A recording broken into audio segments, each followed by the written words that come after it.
If you feel unseen and misunderstood, then this is for you. Today, I want to talk a little bit about my own experience feeling unseen, feeling misunderstood, some of the observations I've made, some of the lessons I've learned over the years, because I think this is a very common feeling and it can also be extremely debilitating. If you're new here, welcome. My name is Miles. I'm an author, a writer. I write books about this kind of stuff. So I do a lot of thinking about it. And one of the things I have been learning over the last few years is that the people I know who suffer the most in life generally feel the most unseen and misunderstood. This is just my experience. Take it for what it's worth. But to the degree that people feel unseen and misunderstood, it seems like their suffering just grows. And I'm using my words somewhat carefully here because what I said was the extent to which someone feels unseen or misunderstood. Because they might actually experience a lot of reassurance and support from people around them. And it just might not get in. It might not come in a specific way that would actually reach them. And so the feeling of being misunderstood and unseen, it can coexist with a lot of people trying to be supportive or validating. It can coexist with a lot of good fortune and a lot of love. But someone can just have this void, this pain in them that doesn't get touched by really anything, and they can become kind of a vacuum soaking up people's energy, just seeking some kind of validation, seeking this missing element. And I certainly have my own version of this. I have a part of me that can very easily feel alone, isolated, unseen, unsupported. And I don't think that inner child is probably quite the correct term for this part of me, but it feels like a younger part who at some point felt unseen, felt misunderstood, and he carries this yearning for acceptance, to be held, to be nurtured. And when I let that part of me into the driver's seat of my life, and I go out into the world yearning for validation from others, yearning for a kind of understanding and acceptance that would reach this part of me, life sucks. When I go out there with that neediness, the world feels like a very disappointing, lonely, dystopian place. Fortunately, there's another part of me, and it's kind of been growing more and more over time, that I would describe as maybe more mature and more resilient, and it is capable of going out into the world and just giving love, giving validation, giving support, and not needing or not searching for it back. And that orientation is just so much funner.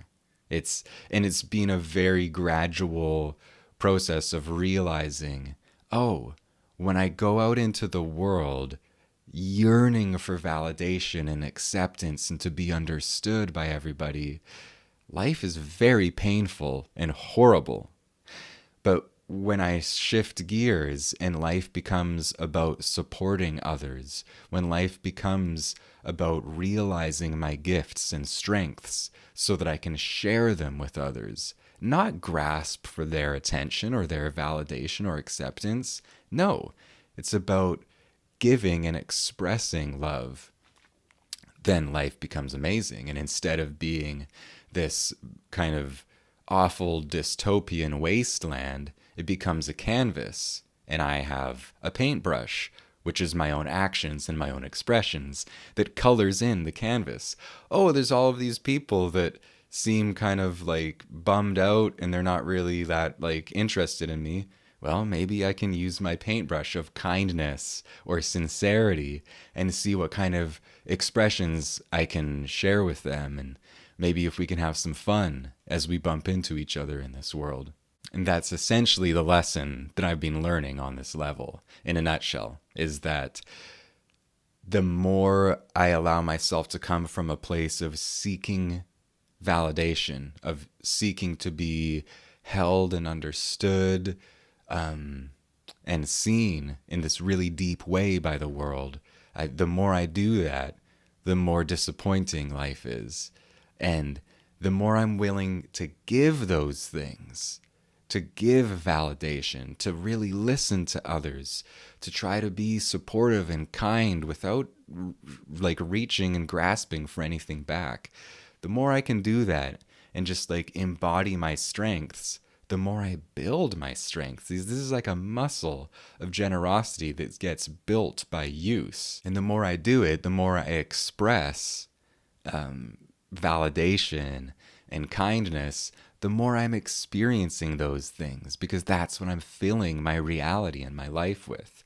And naturally, some of it's gonna come back, probably. Not all the time, maybe not even most of the time. But occasionally, kindness just like recirculates. People just start to want to dance with you to that song. They're like, hey, I like the way you're moving. I want to move that way with you. And it happens, but not by manipulating for it, just through the natural kind of proliferation of what we put out there. Now, of course, as humans, being seen and understood are like super nutrients that we thrive on. They're so good for us. And when we don't experience it at all, it can feel absolutely devastating and it can really leave some scars. And that's why for so many of us, it's easy to feel misunderstood and unseen because we have some kind of formative experience that just like kind of burned that into us. And so now we just keep on seeing it everywhere, even when people are like shaking us and saying, we love you, we want you to play with us, come play with us. It's very easy to go home alone and say, well, nobody wants to play with me. All of which is to say, like, we all do need to feel seen and understood and some kind of validation in life.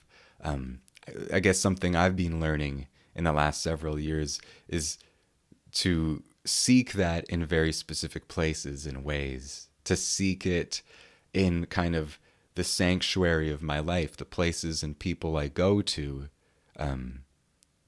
for a very specific quality of connection.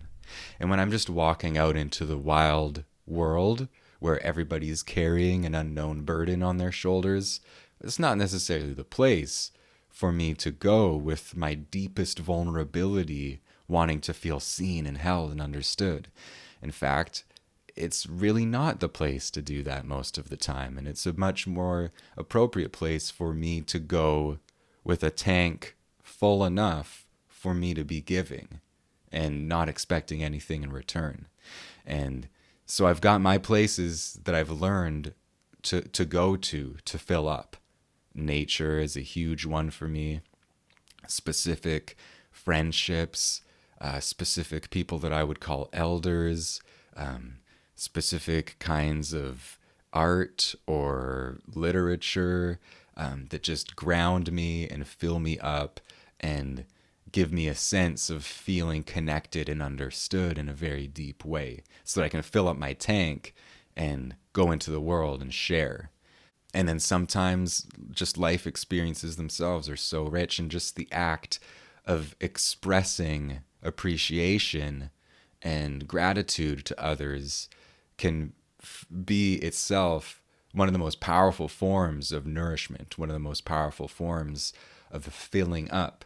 And feeling validated can come through right action, as the Buddhists would say, right? Like doing things that deep down we really value and that make us feel really good about how we're spending our precious energy on this earth. That can really fill up the tank much more than someone coming along and patting on the back and saying, oh, you're a good boy, I like you, you're a good one, we like the way you look, we like the things you say, blah blah blah. Like Anyhow, that's pretty much all I wanted to share today. Just that simple lesson that I've been learning and reflecting on for the last while. I hope that you enjoyed this. If you did, you can let me know. You can comment, you can like, you can subscribe to the channel if you haven't already. If you're interested in checking out my books, there's links to them in the show notes or the description below. My latest, which I've got a copy of right here, is called 10 Lessons in Love. It's a collection of autobiographical, unconventional love stories. The audiobook, paperback, and ebook of that are all available now. Again, you'll find a link to that in the show notes. And yeah, thank you so much for joining me today. And until next time, take care of yourselves.